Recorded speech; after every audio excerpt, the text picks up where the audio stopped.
Hi y'all, happy Thanksgiving 2022. In this video, you're gonna see how I decorated my house for the fall. I do a combination of Halloween and Thanksgiving all at the same time. And then you're also going to see some favorite recipes that I made for Thanksgiving dinner. So I hope you really enjoy this video. If you could subscribe, give a thumbs up, and make a comment, that really helps my channel to grow. I'm trying really hard to reach 1,000 subscribers by the end of the year. So if you could help me out and subscribe, that would be great. So coming up first is scalloped pineapple. Here's the ingredients I used for the scalloped pineapple. And then here is the recipe for the scalloped pineapple. It's a family recipe. It's even written in my mom's handwriting. Happy Thanksgiving. Today I'm making something called scalloped pineapple. And I only make scalloped pineapple 3 times a year: Thanksgiving, Christmas, and Easter. It goes really well with ham, and it goes really well with turkey, but you're gonna see why this is a special treat for us and we don't eat it every day. It has a lot of carbs and sugar in it, so it's something that we save only for a special occasion.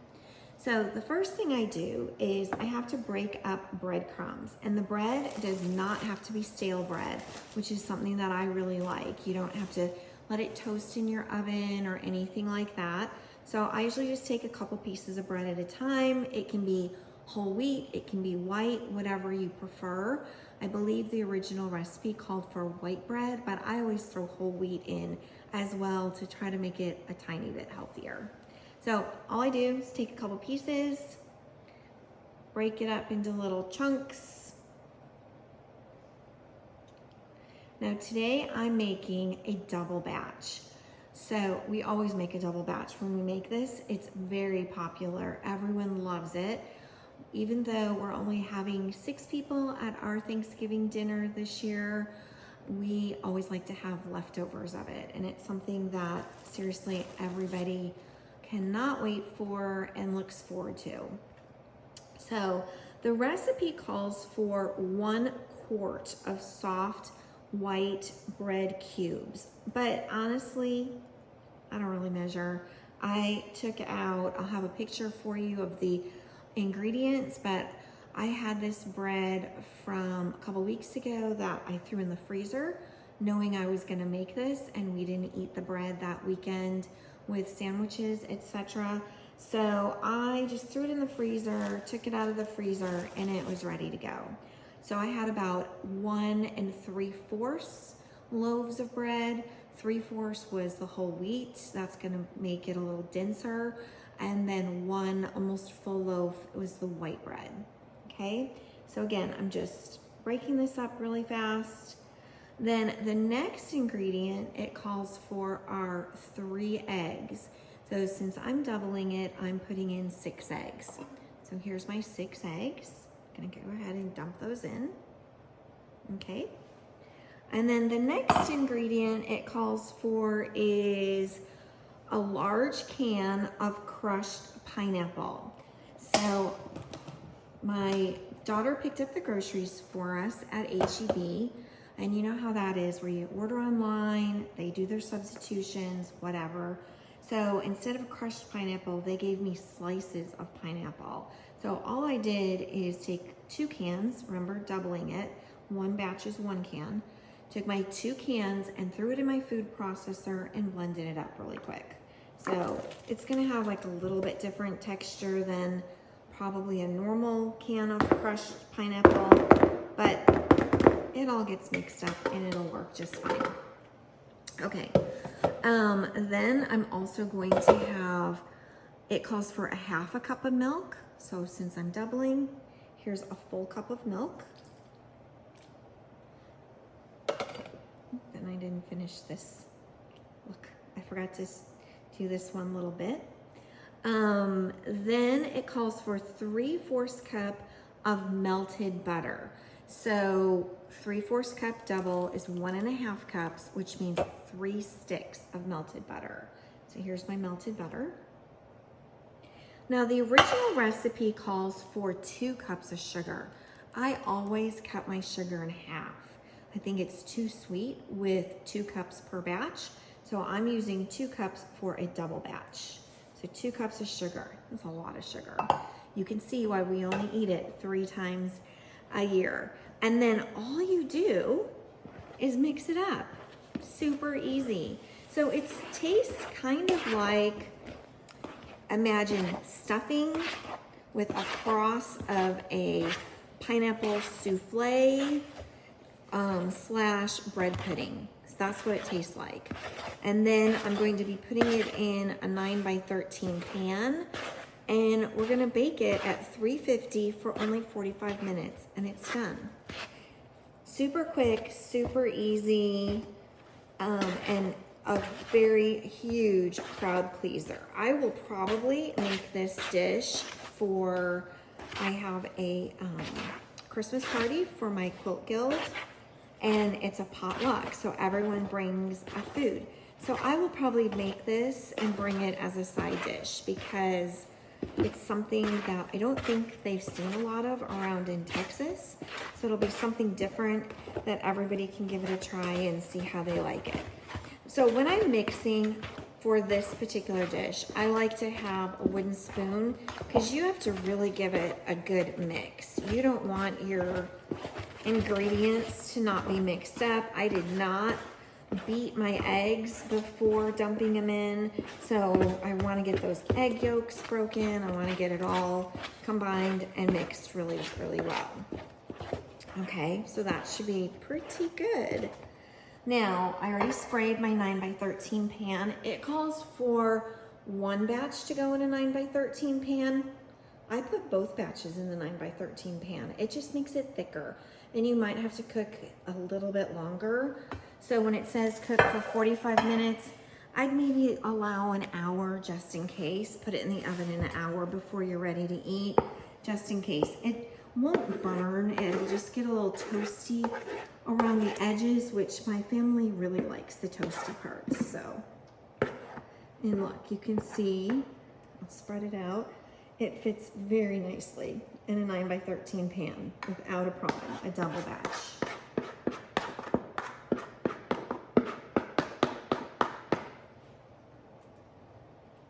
Okay, and then I will post a picture for you of what it looks like when it comes out of the oven.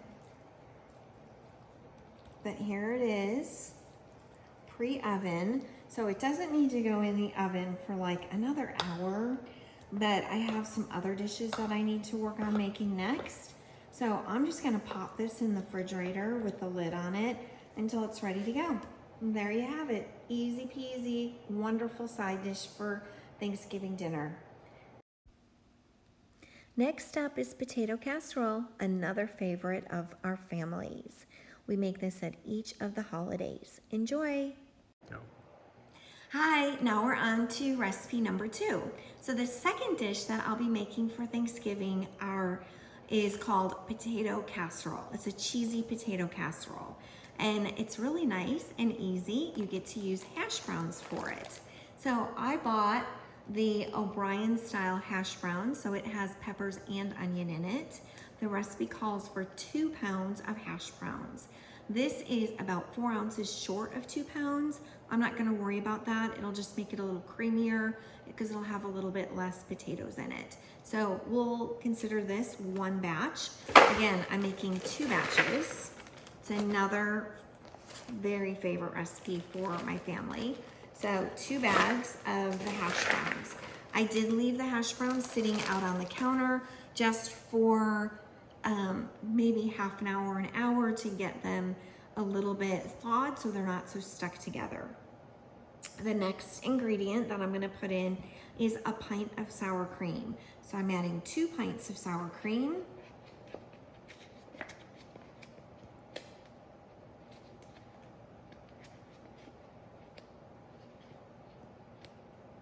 Okay, there's 1. Trying to get it all scraped out really well. Using a spatula that you use with your mixer helps get it out really well. So 2 pints of sour cream. It's a lot of sour cream. That's why these are so gooey and delicious, and we only eat them 3 times a year.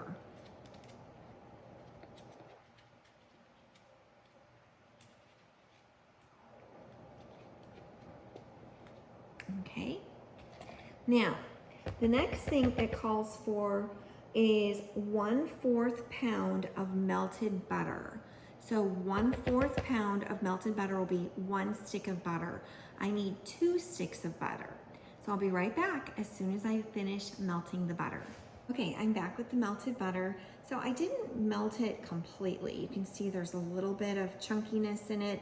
It was starting to kind of explode in the microwave when I was doing that. So I decided to just let it be a little bit chunky. It's fine. The next thing that I'm gonna put is 1 teaspoon of salt.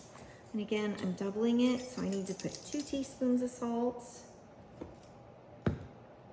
I like to use a good quality salt. This particular one, oops, wrong side, is the sea salt. So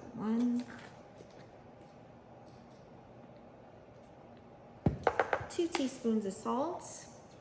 And while we're at it, we'll go ahead and put the pepper in. The pepper is only a 1/2 teaspoon per batch. We're gonna go ahead and put 1 teaspoon in for the 2 batches.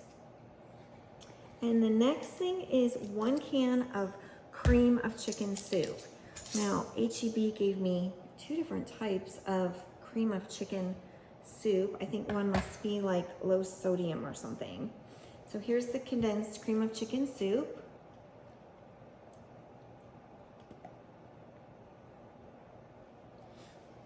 Okay.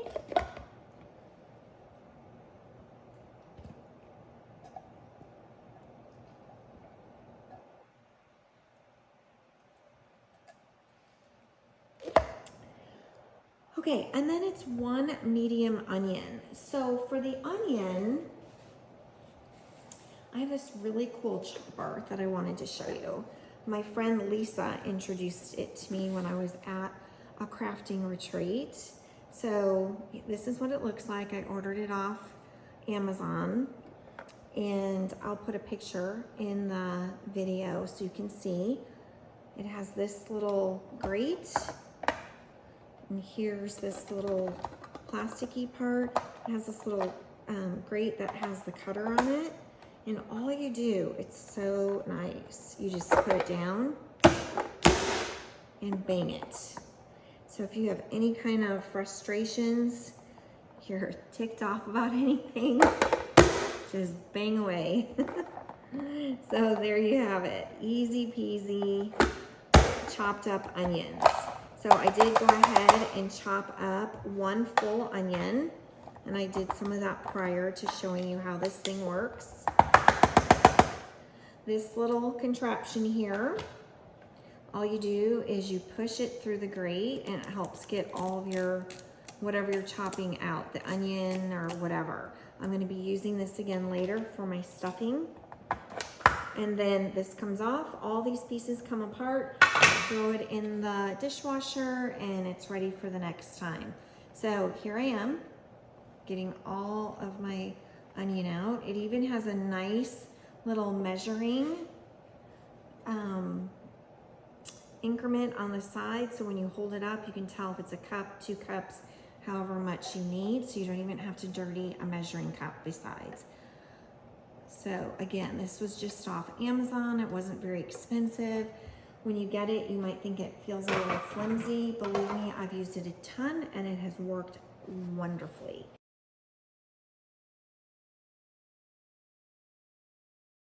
Okay, now the last ingredient I'm going to be adding is 10 ounces of grated cheese. Since I'm doubling it, I need 20 ounces of grated cheese.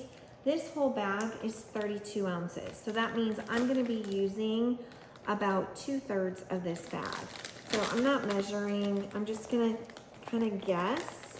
Here's where the cheese is. I'm going to guess that I need about that much.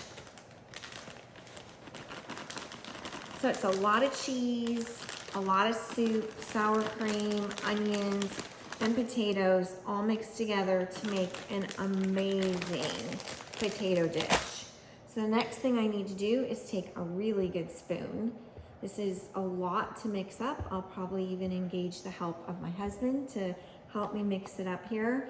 But I just mix it all up, put it in a greased 9x13 pan. If it's too much, sometimes I put it in make a full 9x13 and then also make a smaller pan if I need to. And then I'm gonna bake it for 350 degrees for 45 minutes. So exact same thing as the pineapple souffle. They'll go in the oven together for the same amount of time. And then at the end, I will put a picture of this delicious cheesy potato casserole. That was quick and easy to make. Thanks for watching.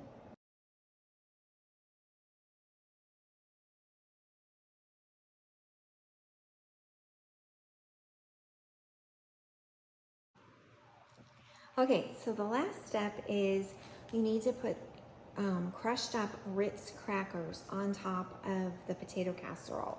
So I just took one package, one sleeve of Ritz crackers, not the whole box, just one of the sleeves. And I put it in a baggie and I scrunched it all up with my hands. Now I'm just gonna run my rolling pin over it to make sure they're nice and fine. You don't want any kind of big chunks on your Ritz crackers. So I'm just running that over real quick, make them a little bit finer.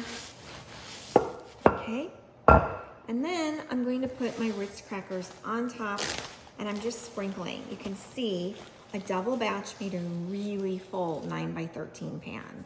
So I'm just sprinkling this over the top. Try to get it as even as you possibly can.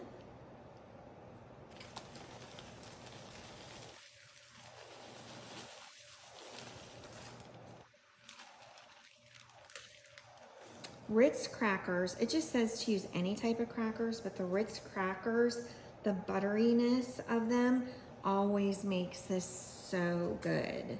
So I highly recommend the Ritz type of crackers. Or you can get the generic Ritz crackers, that type of cracker, it's fine. Okay, so now you have it. I'm gonna throw this in the fridge for about an hour until it's time to put in the oven. And I'll be making the stuffing next, so stay tuned. Thanks.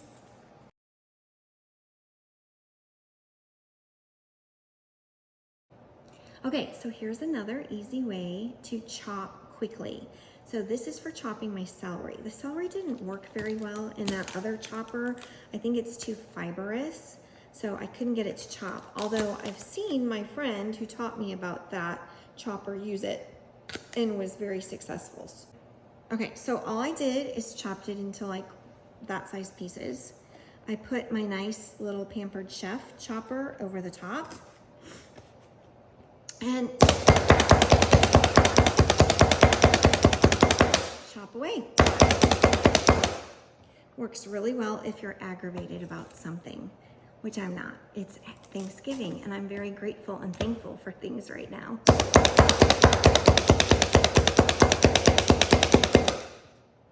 Okay. So, ooh, that piece is a little long. I'm gonna cut that smaller.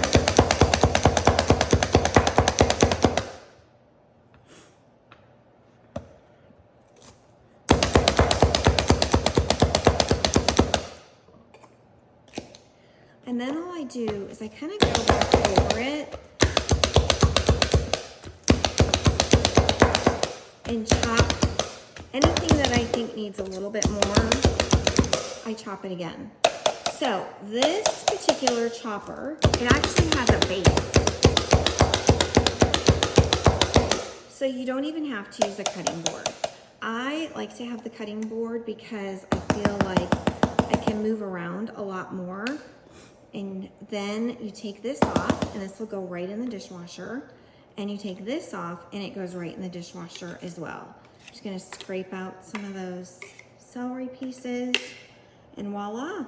Very quickly you've got chopped finely, very finely chopped celery.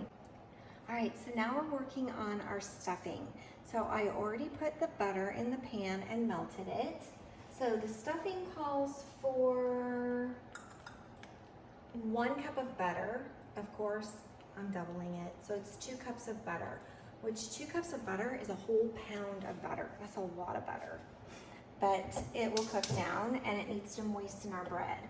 And then the celery was calling for 1.5 cups of chopped celery. So I chopped up approximately 3 cups. I didn't really measure it out, but I'm gonna guess that's about 3 cups of celery. So this is my mom's stuffing recipe. My mom always made just the normal type of stuffing with celery, onions, seasoning, and breadcrumbs. I know in the South, they use a lot of cornbread stuffing, and I have done that some years, but my kids really prefer this kind of stuffing, just the plain onion, celery, seasoning kind of stuffing. So the chopped onion called for 3/4 of a cup. So I was actually doing double the amount of celery compared to the amount of onion. And I'm just gonna let this cook and saute until the onions are clear, translucent. So while that's working on cooking, I'm gonna go ahead and add the seasonings to it as well. Okay, so my mom's recipe calls for 2 tablespoons of salt. Seems like a lot of salt to us, so we're just gonna go with 1 tablespoon. We're a little nervous to add 2 full tablespoons of salt. And then it calls for 1 teaspoon of pepper. She did not like it very spicy or peppery, so we do. We like spice and we like pepper a lot. So I think we'll add 2 teaspoons of pepper. So kind of doing the opposite of what my mom used to do. She did more salt, less pepper. We're gonna add some extra pepper. Before I take a picture to show y'all. Okay, and now it calls for 1 tablespoon of the various dried seasonings. So the dried seasonings that it calls for is sage. So the other day we picked sage from our garden and we went ahead and dried it in our dehydrator and put it in baggies so it would be ready for Thanksgiving dinner. So here's 1 tablespoon of sage. Should I do a little extra? Since we like sage, I'm gonna do 1.5 tablespoons of sage. So, oops, but I am doubling it. So that means I would need 2 tablespoons of sage. So I'm doing 2.5 tablespoons of sage. So 2.5 tablespoons of sage. And then the other ingredient is thyme. And again, we got the thyme from our garden, dehydrated it so it would all be ready for Thanksgiving dinner. So it calls for 1 tablespoon of thyme. I'm just gonna go ahead and put 2 tablespoons of thyme because we're doubling the recipe and it only leaves us with a tiny bit of thyme left for future cooking, which is fine. And then also it calls for 1 tablespoon of poultry seasoning.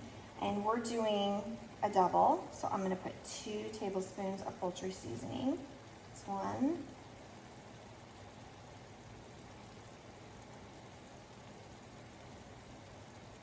2. So 2 tablespoons of poultry seasoning. So there you have it. It calls for 12 cups of bread cubes, which I'm going to show you in a minute how I kind of cheated with my bread cubes. And then 1 cup of butter, which again we're doubling, so it's 2 cups of butter. 3/4 cups of onion, 1.5 cups of celery, 2 tablespoons of salt, which we cut down, 1 teaspoon of pepper, and then 1 tablespoon of my 3 dried ingredients of herbs, which was sage, thyme, and poultry seasoning. After this cooks, I'm gonna pour it over the breadcrumbs, and it says mix with a fork, add enough hot water to moisten the breadcrumbs. So this won't take very long to cook at all. I'm going to dump all of this over my breadcrumbs, and if it needs additional moisture, then I'll go ahead and add a little bit of water, but it might not. There's a lot of butter in here, so we'll just have to see. Depends on if you like crunchy stuffing or if you like drier stuffing. Okay, so while that's cooking for just a little bit longer, this was my cheater. So I got stuffing mix. So it's just the whole bag of stuffing. What it is it's the bread cubes already dried and cubed up for you. There is a bag of seasoning in it, but I think since I added all my seasoning in for my mom's recipe, I'm gonna save that package of seasoning and we'll use it for something else another day. I just wanna go with the traditional of what all my family likes. Okay, so we're not even gonna use this. We're gonna save that. All right, so I think my onions are fairly translucent. So I'm gonna go ahead and turn this off.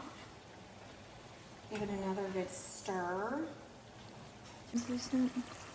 So the onions are starting to get translucent. They're not completely translucent, but remember, this is gonna cook in the oven for an hour as well.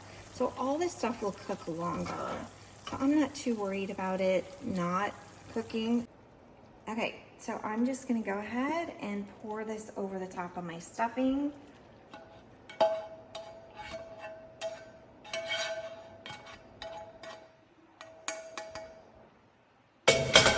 Okay, I'm gonna give it a really good stir.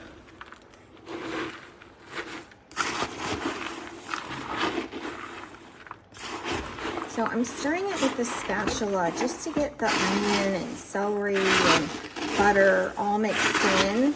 And then I will add some water to it.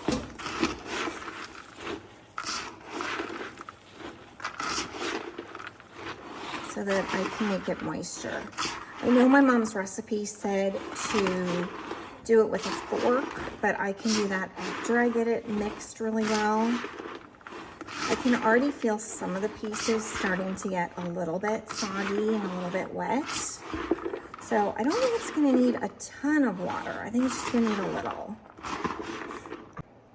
Okay, so now I'm just adding a little bit of water, pouring it over the top. I'm just gonna add a little at a time. I don't wanna add too much and have like mush for my stuffing. Just mix it up really well again.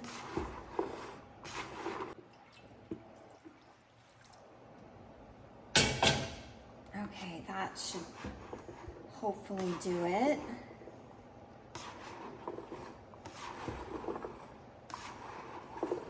So I'm gonna put a picture of the cranberry sauce. We just use canned cranberry sauce. That's my girls' favorite. They love just the canned. I like the chunky cranberry sauce, the kind that has little bits of cranberry in it. I really like that. So I did buy some of that pre-made at H-E-B.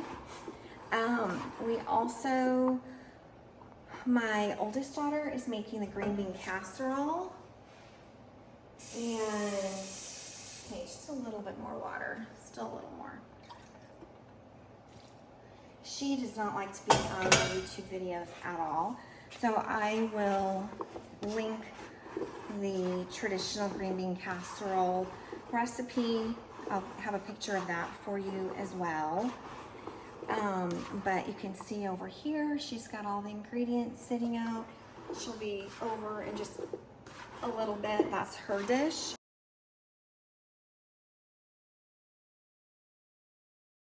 Girls each help by making some dishes for me. So the oldest daughter helped with my husband getting the turkey ready. Okay, see how it's getting clumped together? So I really think it's getting there. So I'm gonna add maybe just a tiny bit more water. Okay, so I think we finally have, oops. Might have to edit that part out. Okay, I think we finally have the consistency that I want. I want it to be a little squishy, and now I'm just kind of fluffing it up with the fork. Okay, this is one of those bigger 2-prong forks. Oops. I think my dog just got to have a little Thanksgiving treat of some stuffing because I was flying it too fast. Okay, So that's what it's gonna look like. And then I'm gonna put it in my pan, my bowl, kind of pat it down really well and put it in a bowl. It might take two, I'm not sure yet. And then it gets baked at 350 for 1 hour. We do not stuff our turkey with the stuffing, just for, you know, health reasons and safety reasons. We don't do that. So come outside and I'm gonna show you our turkey. Alright.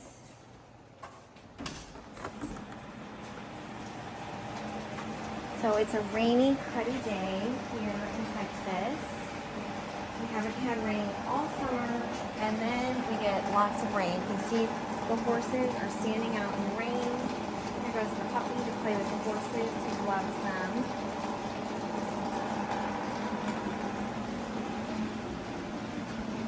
Okay, so here's our Pit Boss pellet grill.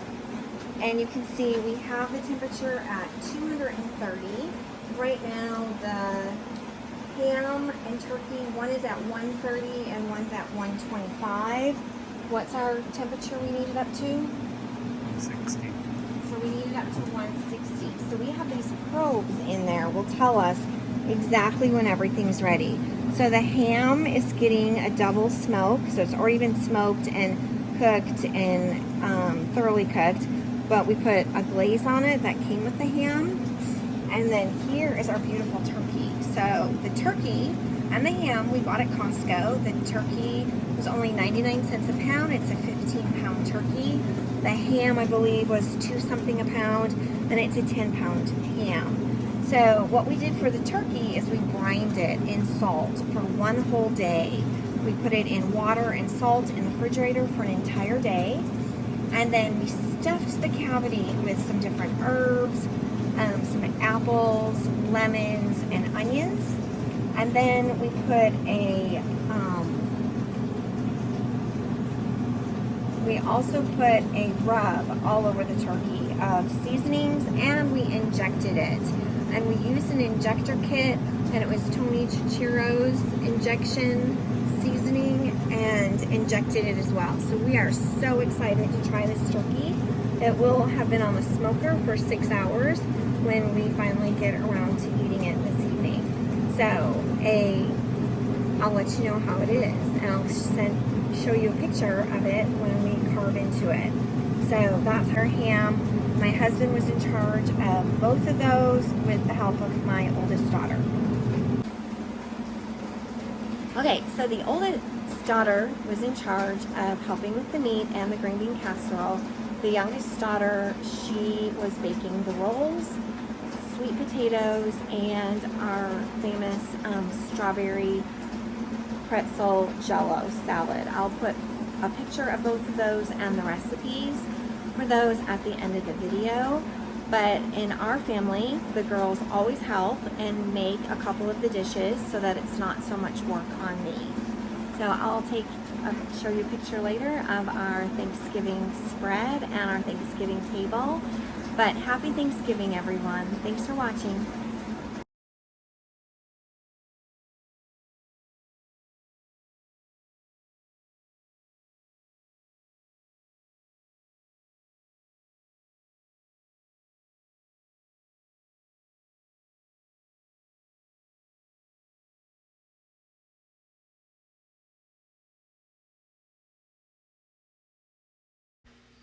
Here's the recipe for the pretzel salad that my youngest daughter made. It was really good.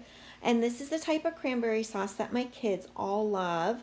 And this is the type of cranberry sauce that I like. I like the chunkier version. So we just bought those this year. We also bought a salad kit that had cranberries in it to keep it a little festive. We added some feta cheese and it turned out really good. Our wine that we had this year was from the Froggy Winery in Huntsville, Texas. It was really delicious as well. Our smoker's running at full force, going crazy, smoking.